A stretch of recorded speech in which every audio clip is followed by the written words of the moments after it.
ਗੁਰਮੁਖ ਸ਼ਬਦ ਗਿਆਨ ਨੇੜ ਨਾ ਦੂਰ ਹੈ।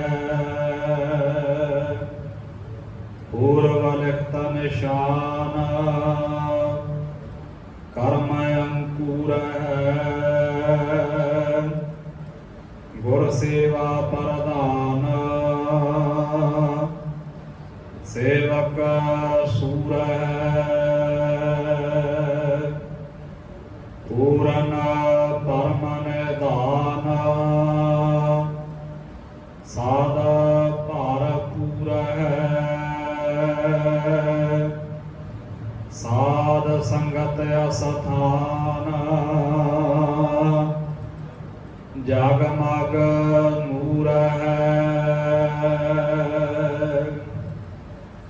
ਲੱਖ ਲੱਖ ਸਸਿਆਰ ਭਾਨ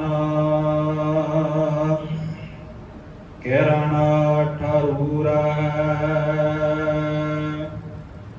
ਲੱਖ ਲੱਖ ਵੇਦ ਪੁਰਾਨ ਕੀਰਤਨ ਚੂਰ ਹੈ। ਭਗਤ ਵਸ਼ਲ ਪਰਮਾਨ ਚਰਨਾ ਧੂਰ ਹੈ। ਭਗਤ ਵਸ਼ਲ ਪਰਮਾਨ ਚਰਨਾ ਧੂਰ ਹੈ। ਵਾਹਿਗੁਰੂ ਜੀ ਕਾ ਖਾਲਸਾ ਵਾਹਿਗੁਰੂ ਜੀ ਕੀ ਫਤਿਹ। ਪਰਮ ਸਤਿਕਾਰਯੋਗ ਹਜ਼ੂਰੇ ਅਨਵਰ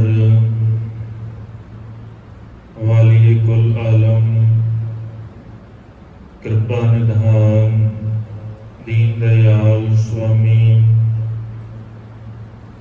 ਜੁਗੋ ਜੁਗ ਅਟਲ ਸਾਹਿਬ ਸ੍ਰੀ ਗੁਰੂ ਗ੍ਰੰਥ ਸਾਹਿਬ ਮਹਾਰਾਜ ਜੀ ਦੀ ਪਾਵਨ ਮੁਕੱਦਸ ਹਜ਼ੂਰੀ ਦੇ ਅੰਦਰ ਸੰਧਿਆ ਵੇਲੇ ਦੇ ਦੀਵਾਨਾਂ ਦੀ ਹਾਜ਼ਰੀ ਭਰ ਰਹੇ ਭਾਗਾਂ ਵਾਲੇ ਸਤਸੰਗੀ ਜਨੋਂ,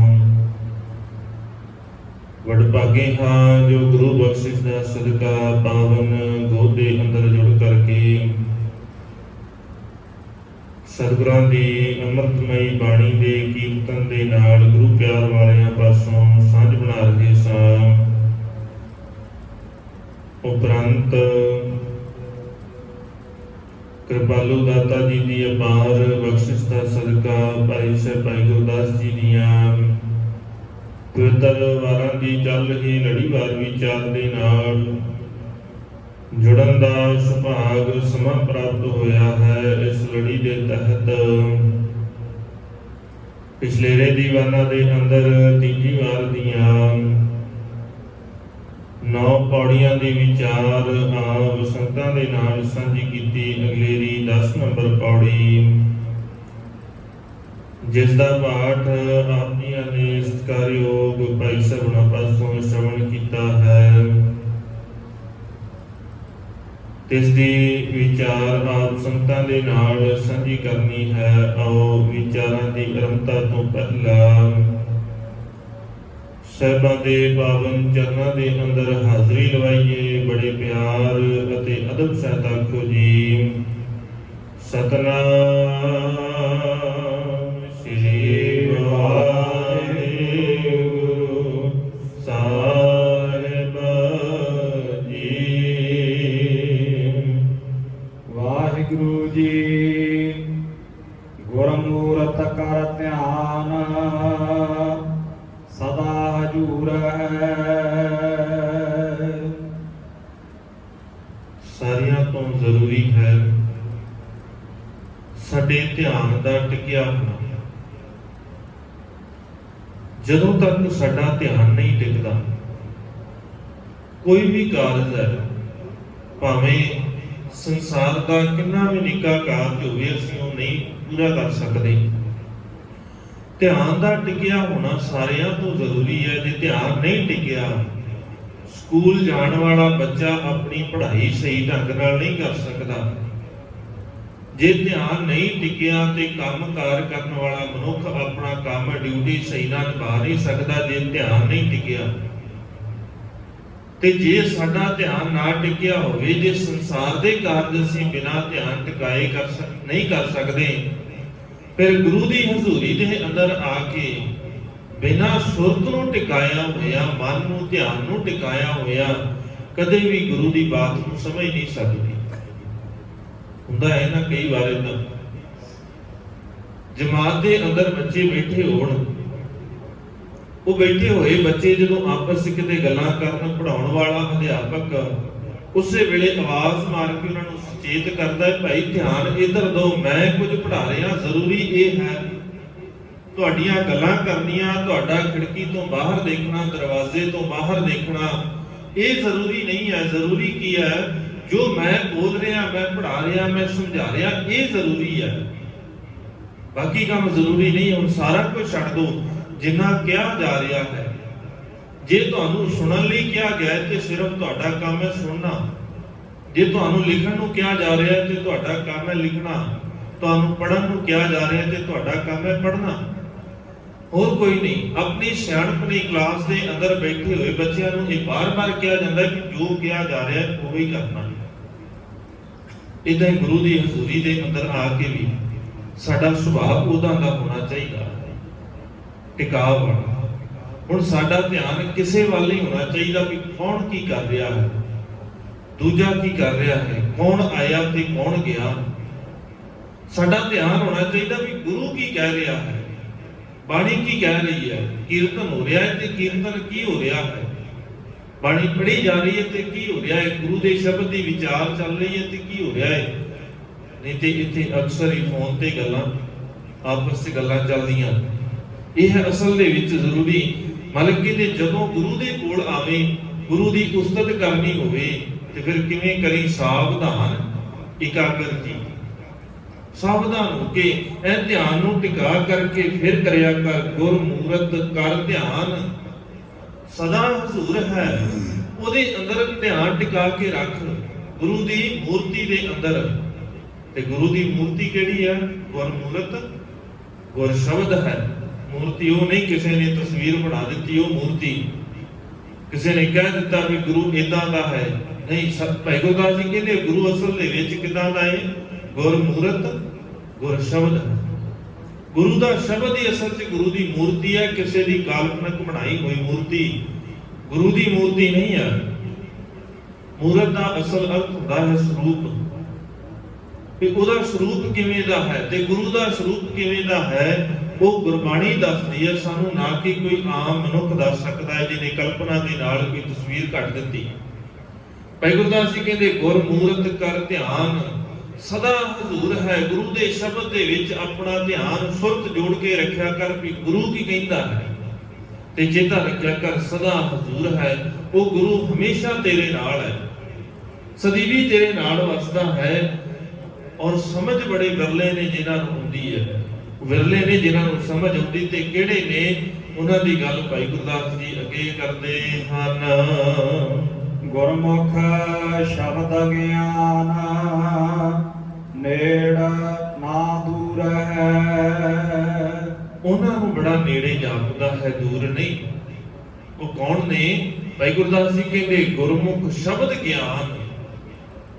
ਜਿਹੜੇ ਗੁਰਮੁਖ ਨੇ, ਜਿਹੜੇ ਗੁਰੂ ਦੇ ਨਾਲ ਜੁੜੇ ਹੋਏ ਨੇ, ਜਿਨ੍ਹਾਂ ਦਾ ਮੁਖ ਗੁਰੂ ਵਾਲੇ ਪਾਸੇ ਨੂੰ ਹੈ, ਸੰਸਾਰ ਵਾਲੇ ਪਾਸੇ ਨੂੰ ਮੁਖ ਨਹੀਂ ਵੀ ਸੰਸਾਰ ਕੀ ਕਹਿ ਰਿਹਾ ਹੈ, ਮੁਖ ਗੁਰੂ ਵਾਲੇ ਪਾਸੇ ਨੂੰ ਵੀ ਗੁਰੂ ਕੀ ਕਹਿੰਦਾ ਹੈ। ਗੁਰਮੁਖ ਸ਼ਬਦ ਗਿਆਨ, ਜਿਨ੍ਹਾਂ ਗੁਰਮੁਖਾਂ ਨੂੰ ਸ਼ਬਦ ਦਾ ਗਿਆਨ ਆ ਗਿਆ, ਜਿਨ੍ਹਾਂ ਨੂੰ ਸ਼ਬਦ ਦੀ ਸੋਝੀ ਆ ਗਈ, ਜਿਨ੍ਹਾਂ ਨੂੰ ਪਤਾ ਲੱਗ ਗਿਆ ਵੀ ਗੁਰੂ ਦਾ ਸ਼ਬਦ ਕੀ ਕਹਿੰਦਾ ਹੈ, ਜਿਨ੍ਹਾਂ ਨੂੰ ਸ਼ਬਦ ਦੀ ਸੋਝੀ ਆਉਣ ਲੱਗੀ, ਜਿਹੜੇ ਸ਼ਬਦ ਦੇ ਨਾਲ ਜੁੜਨ ਲੱਗ ਗਏ, ਜਿਨ੍ਹਾਂ ਦੇ ਹਿਰਦੇ ਦੇ ਅੰਦਰ ਸ਼ਬਦ ਦਾ ਟਿਕਾਣਾ ਬਣ ਗਿਆ। ਭਾਈ ਗੁਰਦਾਸ ਜੀ ਕਹਿੰਦੇ ਫਿਰ ਉਹਨਾਂ ਨੂੰ ਸਮਝ ਆਉਂਦੀ ਹੈ ਨੇੜ ਨਾ ਦੂਰ ਹੈ। ਉਹਨਾਂ ਨੂੰ ਪਤਾ ਲੱਗ ਜਾਂਦਾ ਹੈ ਕਿ ਉਹ ਮਾਲਕ ਵਾਹਿਗੁਰੂ ਬੜਾ ਨੇੜੇ ਹੈ। ਉਹ ਫਿਰ ਹਮੇਸ਼ਾ ਕਹਿੰਦੇ ਨੇ ਗੁਰ ਮੇਰਾ ਸੰਗ ਸਦਾ ਹੈ ਨਾਲੇ। ਫਿਰ ਉਹੀ ਕਹਿ ਸਕਦਾ ਹੈ, ਦੂਜਾ ਕਿੱਥੋਂ ਕਹੇਗਾ ਜਿਹਨੂੰ ਅਜੇ ਤੱਕ ਸਮਝ ਹੀ ਨਹੀਂ ਆਈ? ਦੂਜਾ ਨਹੀਂ ਕਹਿ ਸਕਦਾ। ਜਿਹਨੂੰ ਪਤਾ ਹੈ ਵੀ ਗੁਰੂ ਨੇੜੇ ਹੈ, ਉਹੀ ਇਹ ਗੱਲ ਕਹਿ ਸਕਦਾ ਹੈ ਕਿ ਗੁਰੂ ਮੇਰੇ ਨੇੜੇ ਹੈ, ਮੈਂ ਗੁਰੂ ਤੋਂ ਡਰਦਾ। ਤੇ ਜਿਹੜਾ ਅਜੇ ਤੱਕ ਇਹ ਮੰਨ ਕੇ ਹੀ ਨਹੀਂ ਬੈਠਾ ਵੀ ਗੁਰੂ ਮੈਨੂੰ ਦੇਖਦਾ ਹੈ, ਆਪਣੀਆਂ ਮਰਜ਼ੀਆਂ ਕਰਦਾ ਹੈ, ਜਿਹੜਾ ਪਰਵਾਹ ਹੀ ਨਹੀਂ ਕਰਦਾ ਗੁਰੂ ਦੀ, ਉਹ ਆਪਣੀ ਸਿਆਣਪ ਵਰਤਦਾ ਹੈ ਤੇ ਆਪਣੀ ਮਰਜ਼ੀ ਦੇ ਨਾਲ ਜੋ ਉਹਦਾ ਮਨ ਕਹਿੰਦਾ ਹੈ ਉਹ ਕਰਦਾ ਹੈ। ਉਹ ਉਸ ਪਾਸੇ ਕੋਈ ਧਿਆਨ ਨਹੀਂ ਵੀ ਗੁਰੂ ਕੀ ਕਹਿੰਦਾ। ਭਾਈ ਗੁਰਦਾਸ ਜੀ ਕਹਿੰਦੇ ਜਿਸ ਦਿਨ ਤੈਨੂੰ ਗੁਰੂ ਦੇ ਸ਼ਬਦ ਦਾ ਗਿਆਨ ਆ ਗਿਆ, ਫਿਰ ਤਾਂ ਇਹ ਗੁਰੂ ਦੇ ਨਾਲ ਜੁੜ ਕਰਕੇ ਤੈਨੂੰ ਸਮਝ ਆ ਜਾਏਗੀ ਵੀ ਤੂੰ ਗੁਰੂ ਦੇ ਨਾਲ ਜੁੜਿਆ ਹੈ। ਤੈਨੂੰ ਚੇਤਾ ਰਹੇਗਾ ਵੀ ਗੁਰੂ ਨੇੜੇ ਹੈ, ਗੁਰੂ ਤੈਨੂੰ ਦੇਖਦਾ ਹੈ, ਸਦ ਸੁਣਦਾ, ਸਦ ਵੇਖਦਾ। ਤਾਂ ਹੀ ਪਤਾ ਲੱਗੇਗਾ ਨਾ ਵੀ ਹਮੇਸ਼ਾ ਸੁਣਦਾ ਤੇ ਹਮੇਸ਼ਾ ਵੇਖਦਾ। ਜਿਹਨੇ ਮੰਨ ਲਿਆ, ਜਿਹਨੇ ਹਿਰਦੇ ਦੇ ਅੰਦਰ ਸ਼ਬਦ ਦਾ ਟਿਕਾਣਾ ਕੀਤਾ। ਨਹੀਂ ਤੇ ਮਾਲਕ ਕਹਿੰਦੇ ਫਿਰ ਇੱਥੇ ਤੇ ਬੜੇ ਨੇਦਾਂ ਦੇ ਜਿਹੜੇ ਸ਼ਬਦ ਨੂੰ ਪਾਸੇ ਰੱਖ ਕਰਕੇ, ਸ਼ਬਦ ਨੂੰ ਭੁਲਾ ਕਰਕੇ ਕਮਲਿਆਂ ਦੇ ਵਾਂਗ ਸੰਸਾਰ ਦੇ ਅੰਦਰ ਤੁਰੇ ਫਿਰਦੇ ਨੇ, ਜਿਨ੍ਹਾਂ ਦਾ ਧਿਆਨ ਗੁਰੂ ਦੇ ਸ਼ਬਦ ਦੇ ਵਿੱਚ ਨਹੀਂ। ਮਾਲਕ ਕਹਿੰਦੇ ਫਿਰ ਅਸਲ ਦੇ ਵਿੱਚ ਪਰਮੇਸ਼ਰ ਤੇ ਪ੍ਰੇਤਤਾ ਹੈ। ਉਹ ਅਸਲ ਦੇ ਵਿੱਚ ਪ੍ਰੇਤ ਨੇ, ਜਿਹੜੇ ਗੁਰੂ ਤੋਂ ਟੁੱਟੇ ਹੋਏ ਨੇ, ਗੁਰੂ ਤੋਂ ਦੂਰ ਨੇ। ਉਹਨਾਂ ਦਾ ਜੀਵਨ ਪ੍ਰੇਤਾਂ ਵਰਗਾ ਹੈ। ਜਿੱਦਾਂ ਪ੍ਰੇਤਾਂ ਤੋਂ ਡਰ ਲੱਗਦਾ ਸੰਸਾਰ ਨੂੰ, ਇਦਾਂ ਹੀ ਇਹਨਾਂ ਤੋਂ, ਗੁਰੂ ਤੋਂ ਟੁੱਟੇ ਹੋਇਆਂ ਤੋਂ ਵੀ ਇਦਾਂ ਹੀ ਡਰ ਲੱਗਦਾ ਹੈ ਨਾ ਸਮਾਜ ਨੂੰ। ਜਿਹੜਾ ਧਰਮੀ ਨਹੀਂ ਹੈ, ਜਿਹੜਾ ਗੁਰੂ ਤੋਂ ਦੂਰ ਹੈ, ਗੁਰੂ ਦੀ ਵਿਚਾਰਧਾਰਾ ਤੋਂ ਦੂਰ ਹੈ ਬੜਾ, ਉਹਦੇ ਤੋਂ ਇਦਾਂ ਹੀ ਡਰ ਲੱਗਦਾ ਹੈ। ਫਿਰ ਜੇ ਅਧਿਕਾਰੀ ਜਿਹੜਾ ਚੰਗਾ ਨਾ ਹੋਵੇ, ਨਿਯਮਾਂ ਦੀ ਪਾਲਣਾ ਨਾ ਕਰਦਾ ਹੋਵੇ, ਉਹਦੇ ਤੋਂ ਸਮਾਜ ਨੂੰ ਇਦਾਂ ਹੀ ਡਰ ਲੱਗਦਾ ਹੈ ਨਾ ਵੀ ਪਤਾ ਨਹੀਂ ਇਹਨੇ ਕੀ ਕਰ ਦੇਣਾ ਹੈ, ਇਹਨੂੰ ਤੇ ਪਰਵਾਹ ਹੀ ਨਹੀਂ ਕਿਸੇ ਦੀ। ਇਦਾਂ ਹੀ ਜਿਹੜੇ ਧਰਮ ਦੀ ਦੁਨੀਆ ਦੇ ਵਿੱਚ ਨੇ, ਜਦੋਂ ਗੁਰੂ ਤੋਂ ਪਾਸੇ ਹੋ ਜਾਂਦੇ ਨੇ, ਬੇਮੁਖ ਹੋ ਜਾਂਦੇ ਨੇ, ਫਿਰ ਉਹ ਦਾਅਵਾ ਜ਼ਰੂਰ ਕਰਦੇ ਨੇ ਅਸੀਂ ਧਰਮੀ ਆ, ਪਰ ਹੁੰਦੇ ਨਹੀਂ, ਸਿਰਫ ਤੇ ਸਿਰਫ ਸਮਾਜ ਦਾ ਕਾਣ ਕਰਦੇ ਨੇ। ਔਰ ਉਹਨਾਂ ਵਾਸਤੇ ਸਤਿਗੁਰੂ ਨੇ ਲਫ਼ਜ਼ ਵਰਤੇ ਸੀ ਕਿ ਧਰਮ ਦੇ ਆਗੂ ਕਹਾਉਣ ਵਾਲਿਓ, ਤੁਹਾਡਾ ਕੰਮ ਧਰਮ ਨੂੰ ਸਿੱਧੇ ਰਾਹ, ਲੋਕਾਂ ਨੂੰ ਸਿੱਧੇ ਰਾਹ, ਧਰਮ ਦਾ ਅਸਲ ਰਸਤਾ ਦਿਖਾਉਣਾ ਸੀ, ਤੁਸੀਂ ਤੇ ਲੁੱਟਦੇ ਪਏ ਹੋ। ਇਦਾਂ ਦੇ ਹੀ ਨੇ ਨਾ ਧਰਮੀ, ਜਿਨ੍ਹਾਂ ਨੂੰ ਗੁਰੂ ਦਾ ਸ਼ਬਦ ਭੁੱਲਿਆ, ਜਿਨ੍ਹਾਂ ਨੂੰ ਚੇਤਾ ਭੁੱਲ ਗਿਆ ਵੀ ਅਕਾਲ ਪੁਰਖ ਵਾਹਿਗੁਰੂ ਨੇੜੇ ਹੈ, ਫਿਰ ਮਰਜ਼ੀਆਂ ਕਰਨ ਲੱਗ ਗਏ। ਜਿਨ੍ਹਾਂ ਵਾਸਤੇ ਸਤਿਗੁਰੂ ਕਹਿੰਦੇ ਕਾਦੀ ਕੂੜ ਬੋਲ ਮਲ ਖਾਏ, ਬਾਮਣ ਨਾਵੈ ਜੀਆਂ ਕਾਏ, ਜੋਗੀ ਜੁਗਤ ਨਾ ਜਾਣੈ ਅੰਧ, ਤੀਨੇ ਉਜਾੜੇ ਕਾ ਮੰਦ। ਇਹ ਉਜਾੜੇ ਦਾ ਬੰਦ ਨੇ, ਅੱਜ ਉਜਾੜਦੇ ਫਿਰਦੇ ਨੇ, ਧਰਮ ਨੂੰ ਉਜਾੜਦੇ ਨੇ। ਇਹੋ ਜਿਹੇ ਧਰਮੀ ਜਿਨ੍ਹਾਂ ਨੂੰ ਗੁਰੂ ਦਾ ਚੇਤਾ ਭੁੱਲ ਜਾਏ, ਧਰਮ ਨੂੰ ਉਜਾੜਦੇ ਨੇ। ਇਹੋ ਜਿਹੇ ਧਰਮੀ ਸਮਾਜ ਨੂੰ ਉਜਾੜ ਦਿੰਦੇ ਨੇ, ਧਰਮ ਦਾ ਅਕਸ ਵਿਗਾੜਦੇ ਨੇ। ਧਰਮ ਨਹੀਂ ਵਿਗੜਦਾ, ਧਰਮ ਦਾ ਅਕਸ ਵਿਗਾੜ ਦਿੰਦੇ ਨੇ ਵੀ ਅਸਲ ਵਿੱਚ ਧਰਮ ਜਿਹੜਾ ਹੈ ਉਹ ਸੰਸਾਰ ਦੀ ਨਜ਼ਰ ਤੋਂ ਦੂਰ ਕਰ ਦਿੰਦੇ ਨੇ, ਤੇ ਜਿਹੜਾ ਨਹੀਂ ਹੈ ਉਹਨਾਂ ਦਾ ਆਪਣਾ ਘੜਿਆ ਹੋਇਆ ਉਹ ਸਮਾਜ ਨੂੰ ਦਿਖਾ ਦਿੰਦੇ ਨੇ ਵੀ ਆਹ ਧਰਮ ਹੈ। ਤੇ ਜੇ ਕੋਈ ਕਵੇ ਵੀ ਭਾਈ ਤੁਸੀਂ ਗਲਤ ਕਹਿੰਦੇ ਹੋ, ਜੇ ਕੋਈ ਪੁੱਛੇ ਤਾਂ ਪੜ੍ਹ ਸੁਣਾਏ। ਸਾਡੇ ਵਰਗੇ ਸੁਣਾ ਦਿੰਦੇ ਆ ਵੀ ਨਹੀਂ, ਇਦਾਂ ਬਾਣੀ 'ਚ ਲਿਖਿਆ ਹੈ, ਕਿਉਂਕਿ ਆਮ ਬੰਦੇ ਨੂੰ ਤੇ ਸਮਝ ਨਹੀਂ ਆ। ਹੁਣ ਇਦਾਂ ਹੀ ਉਹ ਵੀ ਕਰਦੇ ਸੀ, ਕਾਜ਼ੀ ਵੀ ਇਦਾਂ ਹੀ ਕਰਦਾ ਹੈ। ਹੁਣ ਜੇ ਆਮ ਬੰਦੇ ਨੂੰ ਤੇ ਕੁਰਾਨ ਦਾ ਨਹੀਂ ਪਤਾ, ਹਦੀਸਾਂ ਦਾ ਨਹੀਂ ਪਤਾ, ਇੰਨੀਆਂ ਹਦੀਸਾਂ, ਇੰਨਾ ਕੁਝ ਲਿਖਿਆ ਹੋਇਆ ਹੈ ਕੁਰਾਨ ਦੇ ਅੰਦਰ, ਇੰਨੀਆਂ ਆਇਤਾਂ ਨੇ, ਹੁਣ ਸਾਰਾ ਕੁਝ ਤੇ ਨਹੀਂ ਪਤਾ ਨਾ। ਜੇ ਸੁਣਾ ਦਿੱਤਾ, ਅਰਬੀ ਭਾਸ਼ਾ 'ਚ ਲਿਖੀ ਹੈ, ਸੁਣਾ ਦਿੱਤੀ ਵੀ ਦੇਖੋ ਜੀ ਆਹ ਕੁਰਾਨ ਸ਼ਰੀਫ 'ਚ ਲਿਖਿਆ ਹੋਇਆ ਹੈ, ਤੇ ਮੰਨਣੀ ਪਏਗੀ, ਕਿਉਂਕਿ ਸਾਨੂੰ ਤੇ ਪਤਾ ਨਹੀਂ। ਕੋਈ ਆ ਕੇ ਕਹਿ ਦੇਵੇ ਵੀ ਭਾਈ ਗੀਤਾ 'ਚ ਲਿਖਿਆ ਹੈ, ਸੰਸਕ੍ਰਿਤ 'ਚ ਹੈ, ਸਾਨੂੰ ਤੇ ਪਤਾ ਨਹੀਂ, ਮੰਨਣਾ ਪਏਗਾ ਵੀ ਲਿਖਿਆ ਹੋਵੇਗਾ। ਬਾਣੀ ਦੀ ਵੀ ਗੱਲ ਏਦਾਂ ਹੀ ਹੈ, ਜਦੋਂ ਅਸੀਂ ਪੜ੍ਹਦੇ ਨਹੀਂ, ਸਾਨੂੰ ਕੋਈ ਕਹਿ ਦਿੰਦਾ ਵੀ ਭਾਈ ਆ ਦੇਖੋ ਬਾਣੀ 'ਚ ਏਦਾਂ ਲਿਖਿਆ ਹੈ, ਉਹਦੇ ਅਰਥ ਕੀ ਨੇ, ਉਹਦਾ ਭਾਵ ਕੀ ਹੈ, ਇਸ ਗੱਲ ਦੀ ਤੇ ਫਿਰ ਅਸੀਂ ਧਿਆਨ ਨਹੀਂ ਦਿੰਦੇ ਵੀ ਸਾਨੂੰ ਆਪ ਨੂੰ ਪਤਾ ਹੀ ਨਹੀਂ। ਜੇ ਕਹਿ ਦਿੱਤਾ ਤੇ ਫਿਰ ਠੀਕ ਹੈ, ਮੰਨ ਲਵਾਂਗੇ। ਜਿਹੜੇ ਦੂਰ ਨੇ ਗੁਰੂ ਤੋਂ, ਜਿਹੜੇ ਟੁੱਟੇ ਹੋਏ ਨੇ, ਫਿਰ ਉਹ ਆਪਣੀਆਂ ਮਰਜ਼ੀਆਂ ਕਰਦੇ ਨੇ, ਆਪਣੀਆਂ ਸਿਆਣਪਾਂ ਵਰਤਦੇ ਨੇ। ਤੇ ਜਿਸ ਦਿਨ ਗੁਰੂ ਦੇ ਨਾਲ ਜੁੜ ਜਾਈਏ, ਭਾਈ ਗੁਰਦਾਸ ਜੀ ਕਹਿੰਦੇ ਫਿਰ ਉਹਨਾਂ ਨੂੰ ਸਮਝ ਆ ਜਾਂਦੀ ਹੈ, ਪ੍ਰਤੀਤ ਆ ਜਾਂਦੀ ਹੈ, ਨੇੜ ਨਾ ਦੂਰ ਹੈ। ਫਿਰ ਉਹ ਨੇੜੇ ਜਾਣਦੇ ਨੇ, ਫਿਰ ਖਿਆਲ 'ਚ ਰਹਿੰਦਾ ਹੈ ਉਹਨਾਂ ਦੇ ਵੀ ਗੁਰੂ ਦੇਖਦਾ ਹੈ।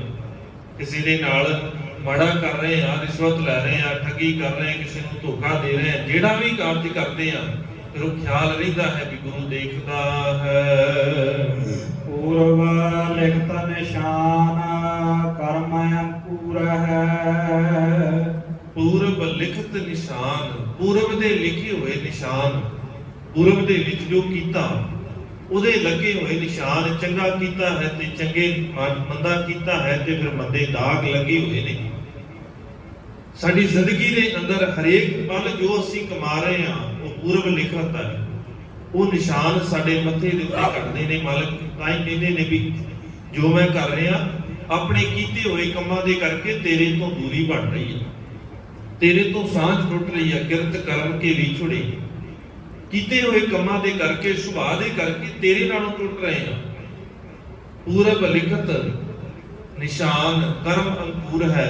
ਉਹ ਜਿਹੜੇ ਕਰਮ ਨੇ ਸਾਡੇ ਉਹ ਫਿਰ ਪ੍ਰਗਟ ਹੁੰਦੇ ਨੇ, ਜਿੱਦਾਂ ਜਿੱਦਾਂ ਅਸੀਂ ਕਾਰਜ ਕਰਦੇ ਹਾਂ ਫਿਰ ਉਹ ਸਾਡਾ ਸੁਭਾਅ ਪ੍ਰਗਟ ਹੁੰਦਾ ਹੈ। ਸਾਡੀਆਂ ਆਦਤਾਂ ਧਰਮ ਦੀ ਦੁਨੀਆ 'ਚ ਵੀ ਭਾਵੇਂ ਕਿੰਨੇ ਨੇ, ਬਿਰਲੇ ਨੇ ਜਿਹੜੇ ਆਪਣੇ ਪੁਰਾਣੇ ਸੁਭਾਅ ਨੂੰ ਛੱਡ ਪਾਉਂਦੇ ਨੇ, ਪਰ ਦਿਖਾਵਾ ਧਰਮੀ ਦਾ ਕਰਦੇ ਆ, ਪਰ ਅੰਦਰ ਉਹ ਹੀ ਜਿਹੜਾ ਪੁਰਾਣਾ ਸੁਭਾਅ ਹੈ ਉਹ ਹੀ ਚੱਲਦਾ ਹੈ। ਜਦੋਂ ਤੱਕ ਉਹ ਪੁਰਾਣਾ ਸੁਭਾਅ ਨਹੀਂ ਛੱਡਦੇ, ਪੁਰਾਣੀਆਂ ਆਦਤਾਂ ਨਹੀਂ ਛੱਡਦੇ, ਉਦੋਂ ਤੱਕ ਪੂਰਬ ਕਰਮ ਨਹੀਂ ਖਤਮ ਹੁੰਦੇ। ਪੂਰਬ ਕਰਮ ਖਤਮ ਕਰਨੇ ਪੈਣਗੇ ਤੇ ਗੁਰੂ ਖਤਮ ਕਰਦਾ ਹੈ, ਪੁਰਾਣਾ ਸੁਭਾਅ ਖਤਮ ਕਰ ਦਿੰਦਾ ਹੈ। ਪਹਿਲੋਂ ਸੁਭਾਅ ਕਿਵੇਂ ਦਾ ਹੈ ਤੇ ਪੂਰਬ ਕਰਮ ਖਤਮ ਹੁੰਦੇ ਨੇ, ਇਹ ਨਹੀਂ ਵੀ ਖਤਮ ਨਹੀਂ ਹੁੰਦੇ। ਭਾਈ ਕੌਡੇ ਦਾ ਸੁਭਾਅ ਬਦਲਦਾ ਹੈ। ਪੂਰਬ ਕਰਮ ਕਿੰਨੇ ਮੰਦੇ ਨੇ, ਨੀਵੇਂ ਪੱਧਰ ਦੇ ਨੇ। ਸੰਸਾਰ ਦੇ ਅੰਦਰ ਜਿਹੜਾ ਕੋਈ ਉਹਨਾਂ ਦੇ ਨੇੜੇ ਚਲਾ ਗਿਆ ਉਹਨੂੰ ਮਾਰ ਕੇ ਖਾਣ ਤੱਕ ਦਾ ਸੁਭਾਅ ਹੈ। ਇੰਨੇ ਮਾੜੇ ਕਰਮ ਨੇ ਪੂਰਬ ਕਰਮ। ਜਿਸ ਦਿਨ ਗੁਰੂ ਕਿਰਪਾ ਕਰਦਾ ਹੈ ਉਹੀ ਭਾਈ ਕੌਡਾ ਜੀ ਸੱਚ ਦੇ ਪ੍ਰਚਾਰਕ ਬਣਦੇ ਨੇ ਤੇ ਉਹਨਾਂ ਦੀ ਯਾਦ ਦੇ ਵਿੱਚ ਅੱਜ ਵੀ ਗੁਰਦੁਆਰਾ ਸਾਹਿਬ ਬਣਿਆ ਹੋਇਆ ਉੜੀਸਾ ਦੇ ਵਿੱਚ ਭਾਈ ਕੌਡਾ ਜੀ ਦੇ ਨਾਮ।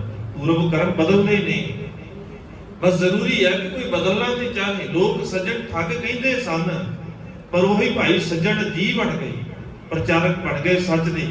ਜਿਸ ਦਿਨ ਸੱਚ ਦੇ ਨਾਲ ਜੁੜੇ, ਲੋਕ ਕਹਿੰਦੇ ਸਨ ਵੀ ਭੂਮੀਆਂ ਚੋਰ ਹੈ, ਕਹਿੰਦੇ ਸਨ ਵੀ ਬੜਾ ਨੀਵੇਂ ਪੱਧਰ ਦਾ ਜੀਵਨ ਹੈ, ਛੱਡਦਾ ਹੀ ਕੁਝ ਨਹੀਂ ਹੈ, ਸਾਰਾ ਕੁਝ ਚੋਰੀ ਕਰਕੇ ਲੈ ਜਾਂਦਾ ਹੈ।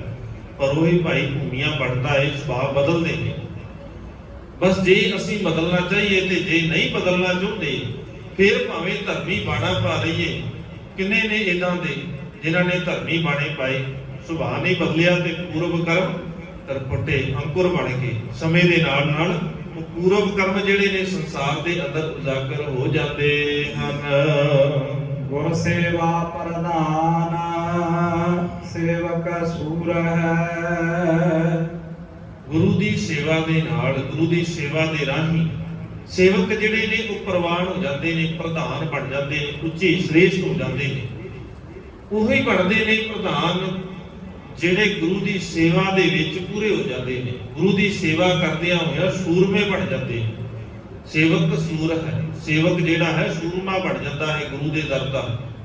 ਫਿਰ ਉਹ ਦੁਨੀਆ ਦਾ ਇਹ ਨਹੀਂ, ਦੁਨੀਆ ਕੀ ਕਹਿੰਦੀ ਹੈ ਕਿ ਸੂਰਮਾ ਹੀ ਹੈ ਨਾ, ਸੂਰਮੇ ਦੀ ਨਿਸ਼ਾਨੀ ਹੈ। ਸੂਰਮੇ ਦੀ ਨਿਸ਼ਾਨੀ ਹੈ ਮੈਦਾਨੇ ਜੰਗ ਦੇ ਅੰਦਰ ਸਾਹਮਣੇ ਵਾਲਾ ਕੀ ਕਹਿ ਰਿਹਾ ਹੈ ਕਿ ਤੁਸੀਂ ਕਮਜ਼ੋਰ ਹੋ, ਤੁਹਾਨੂੰ ਖਤਮ ਕਰ ਦੇਵਾਂਗੇ, ਪਲਾਂ ਦੇ ਵਿੱਚ ਮਿਟਾ ਦੇਵਾਂਗੇ, ਤੁਹਾਡੇ ਰਾਜ ਭਾਗ ਤੇ ਕਬਜ਼ਾ ਕਰ ਲਵਾਂਗੇ। ਸਾਹਮਣੇ ਵਾਲਾ ਕੀ ਕਹਿ ਰਿਹਾ, ਇਸ ਗੱਲ ਦੇ ਨਾਲ ਸੂਰਮੇ ਨੂੰ ਕੋਈ ਪਰਵਾਹ ਨਹੀਂ। ਉਹਨੂੰ ਫਰਕ ਪੈਂਦਾ ਹੈ ਵੀ ਮੇਰੇ ਅੰਦਰ ਤਾਕਤ ਕਿੰਨੀ ਹੈ। ਮੈਂ ਉਦੋਂ ਤੱਕ ਲੜਾਂਗਾ ਜਦੋਂ ਤੱਕ ਮੇਰੇ ਅੰਦਰ ਜਾਨ ਹੈ, ਬਾਅਦ ਵਿੱਚ ਤੁਸੀਂ ਜੋ ਮਰਜ਼ੀ ਕਰ ਲਓ, ਪਰ ਤੁਹਾਡੀਆਂ ਗੱਲਾਂ ਦਾ ਅਸਰ ਮੇਰੇ ਉੱਤੇ ਨਹੀਂ ਹੈ। ਇਹ ਸੂਰਮੇ ਦੀ ਨਿਸ਼ਾਨੀ ਹੈ। ਜਦੋਂ ਅਸੀਂ ਸੰਸਾਰ ਦੀਆਂ ਗੱਲਾਂ ਨੂੰ ਛੱਡ ਕੇ ਗੁਰੂ ਦੀਆਂ ਗੱਲਾਂ, ਗੁਰੂ ਦੇ ਦਿੱਤੇ ਹੋਏ ਹੁਕਮ ਨੂੰ ਸਮਝ ਲਵਾਂਗੇ, ਆਪਣੇ ਹਿਰਦੇ ਦੇ ਅੰਦਰ ਵਸਾ ਲਵਾਂਗੇ, ਫਿਰ ਅਸੀਂ ਸੰਸਾਰ ਦੇ ਅੰਦਰ ਸੂਰਮੇ ਬਣਦੇ ਹਾਂ। ਉਦੋਂ ਤੱਕ ਨਹੀਂ ਵੀ ਐਵੇਂ ਕਹੀ ਜਾਵੇ ਕਿ ਮੈਂ ਬੜਾ ਗੁਰੂ ਦੇ ਨਾਲ ਜੁੜ ਗਿਆ ਤੇ ਦੁਨੀਆ ਦਾ ਕੋਈ ਮਾੜਾ ਜਿਹਾ ਕਹਿ ਦੇਵੇ ਵੀ ਤੇਰੇ ਗੁਰੂ ਨੇ ਤੈਨੂੰ ਦਿੱਤਾ ਕੀ ਹੈ, ਉਸੇ ਵੇਲੇ ਗੁਰੂ ਨੂੰ ਛੱਡ ਕੇ ਦੂਜੇ ਪਾਸੇ ਕੋਈ ਕਹਿ ਦੇਵੇ ਆ ਕੇ ਵੀ ਤੈਨੂੰ ਇੰਨਾ ਧਨ ਦਵਾਂਗੇ, ਤੂੰ ਸਾਡਾ ਧਰਮ ਆ ਕੇ ਅਪਣਾ ਲੈ, ਉਸੇ ਵੇਲੇ ਤੁਰ ਪਏ, ਉਹ ਤਾਂ ਸੂਰਮਾ ਨਹੀਂ ਹੈ। ਸੂਰਾ ਸੋ ਪਹਿਚਾਨੀ ਹੈ ਜੋ ਲੜੈ ਦੀਨ ਕੇ ਹਿਤ, ਦੀਨ ਦੇ ਹਿਤ, ਧਰਮ ਦੇ ਨਿਯਮਾਂ ਦੇ ਹਿਤ ਰਹਿ ਕੇ ਲੜਦਾ ਹੈ। ਭਾਵੇਂ ਉਹ ਸਮਾਜ ਦਾ ਜੀਵਨ ਹੋਵੇ, ਸਮਾਜ ਦੇ ਅੰਦਰ ਰਹਿੰਦਿਆਂ ਹੋਇਆਂ ਜਿਉਂਦਾ ਹੋਵੇ, ਭਾਵੇਂ ਮੈਦਾਨੇ ਜੰਗ ਦੇ ਵਿੱਚ ਹੋਵੇ, ਭਾਵੇਂ ਧਰਮ ਦੀ ਦੁਨੀਆ ਦੇ ਵਿੱਚ ਹੋਵੇ, ਸਾਰਾ ਕੁਝ ਧਰਮ ਦੇ ਨਿਯਮਾਂ ਦੇ ਵਿੱਚ ਹੈ। ਬਿਨਾਂ ਨਿਯਮਾਂ ਤੋਂ ਉਹਦਾ ਕੋਈ ਜੀਵਨ ਨਹੀਂ ਹੈ। ਭਾਈ ਗੁਰਦਾਸ ਜੀ ਕਹਿੰਦੇ ਗੁਰ ਸੇਵਾ ਪ੍ਰਧਾਨ ਸੇਵਕ ਸੂਰ ਹੈ। ਫਿਰ ਉਹੀ ਨੇ ਪੰਜ ਪ੍ਰਵਾਨ, ਪੰਜ ਪ੍ਰਧਾਨ, ਪੰਜੇ ਪਾਵਨ ਦਰਗਹ ਮਾਨ, ਪੰਜੇ ਸੋ ਹੈ ਦਾਨ ਰਾਜਾਨ। ਕਿਹੜੇ ਪੰਚਾਂ ਕਾ ਗੁਰ ਏਕ ਧਿਆਨ, ਜਿਨ੍ਹਾਂ ਦਾ ਧਿਆਨ ਗੁਰੂ ਵਾਲੇ ਪਾਸੇ ਇਕਾਗਰ ਚਿੱਤ ਹੋ ਕਰਕੇ ਜੁੜ ਜਾਂਦਾ ਹੈ, ਇੱਕ ਗੁਰੂ ਦੇ ਨਾਲ ਸੁਰਤ ਜੋੜ ਲੈਂਦੇ ਨੇ, ਉਹ ਅਸਲ ਦੇ ਵਿੱਚ ਪ੍ਰਵਾਨ ਹੋ ਜਾਂਦੇ ਹਨ। ਪੂਰਨ ਪਰਮ ਨਿਧਾਨ ਸਦ ਭਰਪੂਰ ਹੈ। ਉਹਨਾਂ ਨੂੰ ਸਮਝ ਆ ਜਾਂਦੀ ਹੈ ਪੂਰਨ ਪਰਮ ਨਿਧਾਨ ਸਦਾ ਭਰਪੂਰ ਹੈ। ਉਹ ਮਾਲਕ ਜਿਹੜਾ ਪਰਮ ਨਿਧਾਨ ਹੈ, ਸਾਰੀਆਂ ਚੀਜ਼ਾਂ ਦਾ ਪਰਮ ਦਾ ਭਾਵ ਉੱਚਾ, ਨਿਧਾਨ ਖਜ਼ਾਨਾ, ਗੁਣਾਂ ਦਾ ਜਿਹੜਾ ਖਜ਼ਾਨਾ ਹੈ, ਸਾਰੀਆਂ ਬਖਸ਼ਿਸ਼ਾਂ ਰਹਿਮਤਾਂ ਦਾ ਜਿਹੜਾ ਖਜ਼ਾਨਾ ਹੈ, ਉਹ ਹਰ ਥਾਂ ਦੇ ਉੱਤੇ ਵਸਿਆ ਹੋਇਆ ਹੈ। ਜਹਾਂ ਜਹਾਂ ਵੇਖਾਂ ਤਾਂ ਹਜ਼ੂਰ ਦੂਰ ਕਤਹੁ ਨਾ ਜਾਈ, ਰਬ ਰਹਿਆ ਸਰਬੱਤਰ ਮੈਂ। ਹਰੇਕ ਜਗ੍ਹਾ ਦੇ ਵਿੱਚ ਰਵਿਆ ਹੋਇਆ ਹੈ। ਰਵਿਆ ਇੱਕ ਕੋਈ ਥਾਂ ਐਸੀ ਨਹੀਂ ਜਿਸ ਜਗ੍ਹਾ ਦੇ ਉੱਤੇ ਉਹ ਮਾਲਕ ਵਸਿਆ ਨਾ ਹੋਵੇ। ਕੋਈ ਐਸੀ ਥਾਂ ਨਹੀਂ, ਕੋਈ ਐਸਾ ਜ਼ਰਾ ਨਹੀਂ, ਘਟ ਘਟ ਮੈਂ ਹਰ ਜੂ ਵਸੈ। ਸੰਤਨ ਕਹਿਓ ਪੁਕਾਰ, ਹਰੇਕ ਘਟ ਦੇ ਅੰਦਰ ਕੋਈ ਐਸੀ ਥਾਂ ਹੈਗਾ ਹੀ ਨਹੀਂ ਹੈ, ਕੋਈ ਐਸੀ ਜਗ੍ਹਾ ਨਹੀਂ ਹੈ ਕਿ ਜਿੱਥੇ ਜਾ ਕੇ ਇਹ ਕਹਿ ਦਈਏ ਵੀ ਇੱਥੇ ਰੱਬ ਨਹੀਂ ਹੈਗਾ। ਕੋਈ ਐਸੀ ਥਾਂ ਨਹੀਂ ਕਿ ਜਿੱਥੇ ਕਹਿ ਸਕਦੇ ਹੋਈਏ ਵੀ ਰੱਬ ਨਹੀਂ ਹੈਗਾ। ਹਾਂ, ਅਸੀਂ ਕਹੀਏ, ਸਾਡੇ ਕਹਿਣ ਦੇ ਨਾਲ ਕੋਈ ਫਰਕ ਨਹੀਂ ਪੈਣਾ ਜੇ ਅਸੀਂ ਕਹਿ ਦਈਏ ਵੀ ਇੱਥੇ ਰੱਬ ਨਹੀਂ ਹੈਗਾ, ਇਹਦੇ ਨਾਲ ਕੋਈ ਫਰਕ ਨਹੀਂ ਪੈਣਾ। ਕੋਈ ਯਕੀਨ ਕਰੇ ਤੇ ਭਾਵੇਂ ਨਾ ਕਰੇ, ਸੌਖਾ ਜਿਹਾ ਕਈ ਵਾਰ ਇਦਾਂ ਹੁੰਦਾ ਹੈ ਵੀ ਸਾਨੂੰ ਲੱਗਦਾ ਹੈ ਵੀ ਸਾਹਮਣੇ ਵਾਲਾ ਬੜਾ ਅਧਰਮੀ ਹੈ, ਔਰ ਇਹ ਕਹਿੰਦਾ ਵੀ ਹੈ ਵੀ ਮੈਨੂੰ ਰੱਬ ਦੀ ਪਰਵਾਹ ਨਹੀਂ ਹੈ, ਮੈਂ ਕਦੇ ਰੱਬ ਨੂੰ ਦੇਖਿਆ ਨਹੀਂ, ਮੈਨੂੰ ਰੱਬ ਨੇ ਆ ਕੇ ਕਦੇ ਕੁਝ ਨਹੀਂ ਕਿਹਾ। ਉਹਦਾ ਜੀਵਨ ਪਤਾ ਕਿਵੇਂ ਦਾ ਹੈ। ਕਈ ਵਾਰ ਘਰਾਂ ਦੇ ਅੰਦਰ ਜਿਸ ਜਗ੍ਹਾ ਦੇ ਉੱਤੇ ਆਉਣਾ ਜਾਣਾ ਘੱਟ ਹੋਵੇ, ਉੱਥੇ ਲੱਗੀਆਂ ਹੋਈਆਂ ਲਾਈਟਾਂ, ਲੱਗੇ ਹੋਏ ਬਲਬ ਚਾਨਣ ਨਹੀਂ ਦਿੰਦੇ ਕਈ ਵਾਰ। ਕਾਰਨ ਕੀ? ਉਹਦੇ ਤੇ ਮਿੱਟੀ ਧੂਲ ਇੰਨੀ ਜੰਮ ਜਾਂਦੀ ਹੈ ਕਿਉਂਕਿ ਵਰਤੋਂ 'ਚ ਨਹੀਂ ਹੈ। ਧੂਲ ਇੰਨੀ ਜੰਮ ਗਈ ਵੀ ਉਹ ਲਾਈਟ ਜਿਹੜੀ ਹੈ ਧੂੜ ਦੇ ਨਾਲ, ਮਿੱਟੀ ਦੇ ਨਾਲ ਇਹ ਬਾਹਰੋਂ ਕਾਲੀ ਹੋ ਗਈ। ਸਵਿਚ ਦਬੋਗੇ, ਹੁਣ ਕੋਈ ਕਹਿ ਦੇਵੇ ਕਿ ਬਲਬ ਖਰਾਬ ਹੈ ਜਾਂ ਇਸ ਬਲਬ ਦੇ ਵਿੱਚ ਲਾਈਟ ਹੀ ਨਹੀਂ ਹੈਗੀ, ਪਿੱਛੋਂ ਇਹਦੇ ਵਿੱਚ ਬੱਤੀ ਨਹੀਂ ਆ ਰਹੀ ਜੀ, ਇਹ ਤੇ ਸਾਡੀ ਗਲਤੀ ਹੈ ਨਾ। ਬੱਤੀ ਤੇ ਆ ਰਹੀ ਹੈ, ਲਾਈਟ ਤਾਂ ਉਹਦੇ ਵਿੱਚ ਹੈਗੀ ਹੈ, ਚਾਨਣ ਉਹਦੇ 'ਚ ਹੈਗਾ ਹੈ। ਕਸੂਰ ਕੀ ਹੈ?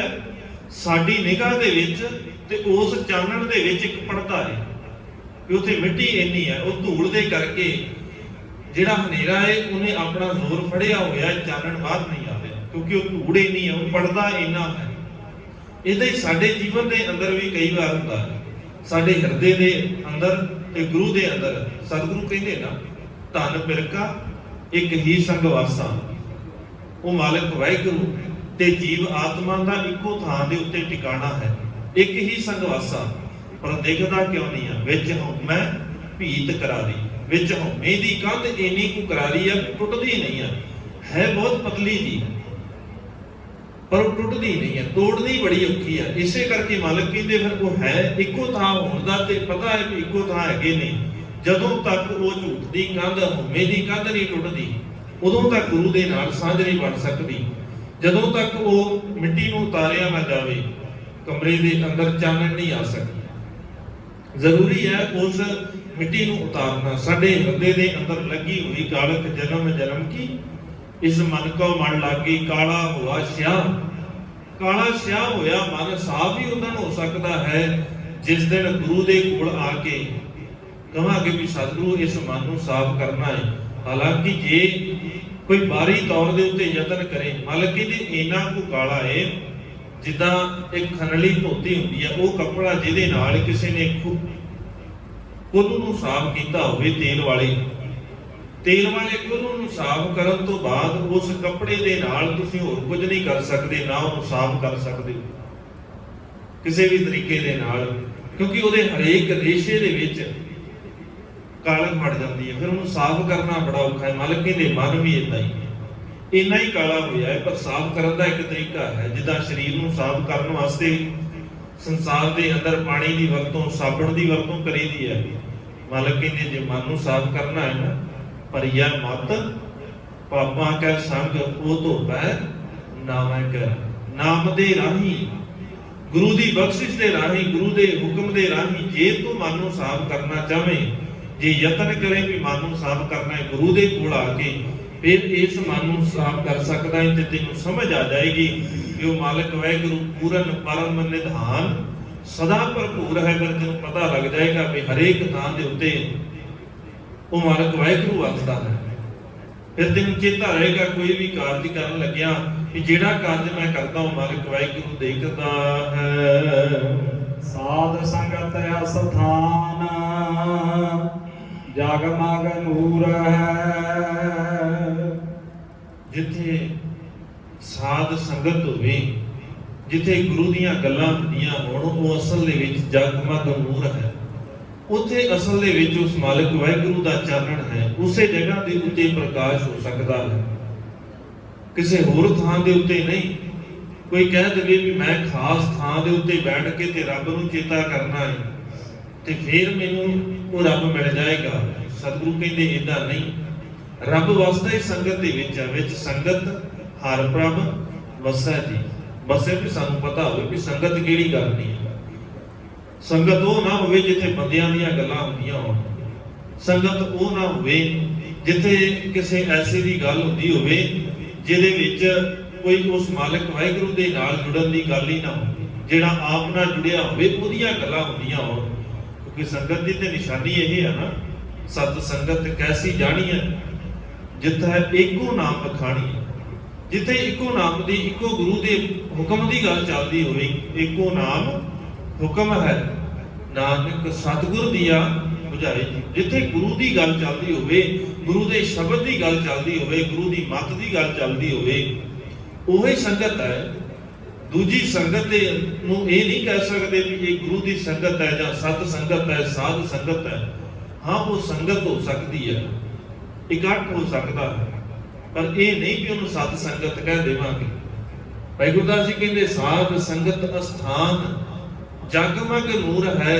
ਜਿਸ ਦਿਨ ਸਾਨੂੰ ਸਮਝ ਆ ਗਈ ਵੀ ਉਸ ਮਾਲਕ ਵਾਹਿਗੁਰੂ ਦੀ ਸੰਗਤ 'ਚ ਬੈਠਣਾ ਹੈ, ਫਿਰ ਇੱਥੇ ਚਾਨਣ ਹੋ ਜਾਂਦਾ ਹੈ। ਸਾਨੂੰ ਸਮਝ ਆਉਂਦੀ ਹੈ ਗੁਰੂ ਦੀ ਸੰਗਤ 'ਚ ਆ ਕੇ ਵੀ ਚਾਨਣ ਹੋਣਾ ਕਿਵੇਂ ਹੈ। ਕਿਉਂਕਿ ਇੱਥੋਂ ਆ ਕੇ ਤੇ ਸੋਝੀ ਲੈਣ। ਅਸਲ ਦੇ ਵਿੱਚ ਸਾਡੇ ਹਿਰਦੇ ਦੇ ਅੰਦਰ ਦਾ ਜਿਹੜਾ ਹਨੇਰਾ ਹੈ ਉਹੀ ਤੇ ਸਾਨੂੰ ਗੁਰੂ ਦੇ ਨਾਲ ਮਿਲਣ ਨਹੀਂ ਦਿੰਦਾ। ਉਹਦੇ ਕਰਕੇ ਤੇ ਸਾਨੂੰ ਗੁਰੂ ਦੇਖਦਾ ਨਹੀਂ। ਤੇ ਉਹ ਹਨੇਰਾ ਦੂਰ ਕਰਨ ਦਾ ਇੱਕੋ ਹੀ ਤਰੀਕਾ ਹੈ, ਗੁਰੂ ਦੁਆਰੇ ਹੋਏ ਸੋਝੀ ਪਾਏ ਸੀ। ਜਦੋਂ ਗੁਰੂ ਦੇ ਦੁਆਰੇ ਤੇ ਆ ਕੇ ਸੋਝੀ ਲੈਣ ਲੱਗ ਗਏ, ਏਤ ਦੁਆਰੇ ਧੋਏ ਅੱਛਾ ਹੋਏ ਸੀ।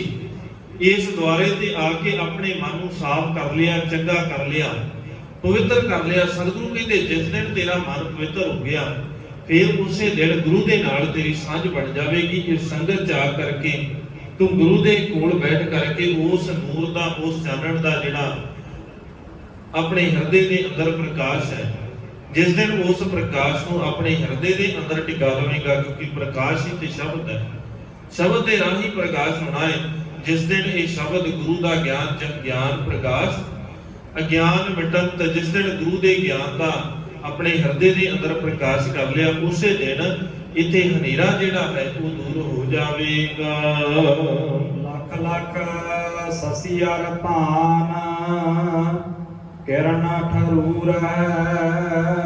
ਔਰ ਉਸ ਅਕਾਲ ਪੁਰਖ ਵਾਹਿਗੁਰੂ ਦੇ ਸ਼ਬਦ ਦੇ ਚਾਨਣ ਦੇ ਅੱਗੇ, ਗੁਰੂ ਦੇ ਸ਼ਬਦ ਦੇ ਰਾਹੀਂ ਜਿਹੜਾ ਚਾਨਣ ਹੁੰਦਾ ਹੈ, ਉਸ ਚਾਨਣ ਦੇ ਅੱਗੇ ਲੱਖ ਲੱਖ ਸਸੀਅਰ ਸੂਰ, ਉਸ ਮਾਲਕ ਵਾਹਿਗੁਰੂ ਦੇ ਸ਼ਬਦ ਦੇ ਅੱਗੇ ਲੱਖਾਂ ਚੰਦਰਮਾ ਹੋਣ, ਲੱਖਾਂ ਸੂਰਜ ਜਗਦੇ ਹੋਣ। ਭਾਈ ਗੁਰਦਾਸ ਜੀ ਕਹਿੰਦੇ ਸਾਰੇ ਕਿਰਨ ਠਰੂਰ ਹੈ, ਸਾਰੇ ਠਰ ਜਾਂਦੇ ਨੇ, ਠੰਡੇ ਹੋ ਜਾਂਦੇ ਨੇ। ਕਿੰਨਾ ਵੀ ਚਾਨਣ ਇਹਨਾਂ ਦਾ ਹੋਵੇ, ਜੇ ਗੁਰੂ ਦਾ ਸ਼ਬਦ ਦੀ ਗੱਲ ਕਰੀਏ ਤੇ ਗੁਰੂ ਦੇ ਸ਼ਬਦ ਦੇ ਰਾਹੀਂ ਇਹ ਸਾਰੇ ਫਿੱਕੇ ਨੇ।